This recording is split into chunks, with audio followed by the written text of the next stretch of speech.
ako makakapudi ng ilang buwan para makahanap at makapagpabili nga nitong sobrang nagdi-trending nga nakakaibang itlog nga nito na favorite daw ng mga Chinese. Kasi tignan nyo itong itlog na nagdi-trending na to na nakabalot daw sa lupa. Kasi yung una ko nga in-order, talaga marami nga nag-comment nga doon na mali nga daw yung in-order ko kasi hindi nga daw nakabalot yung sa lupa. Pero ngayon talaga nakaharap na nga ako, talaga nakabili na nga ako.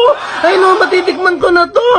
Wow! Kaya naman nung nalaman ko nga na dumating na nga rin finally nga dito nga sa amin ngayon, pina-order ko na nga na yun na galing pa sa ibang bansa. Agad-agad na nga kami pupunta nga sa aming damitan para nga makuha yun. Dito nga kasi binaba nga itong aking parcel nga na to. Kaya naman dito ko nga siya kukunin at ito na nga finally nasa kamay ko na nga rin siya. Kaya naman ito na nga nakuha ko na nga. Kaya naman bubuksan na nga natin para nga matikman ko na. Ayan, so ito na nga finally nakuha na nga rin natin itong package kasi dumating na nga itong in-order pa natin galing sa ibang bansa. Ito talagang literal na favorite na itlog ng mga Chinese kasi yung una ko ang na-order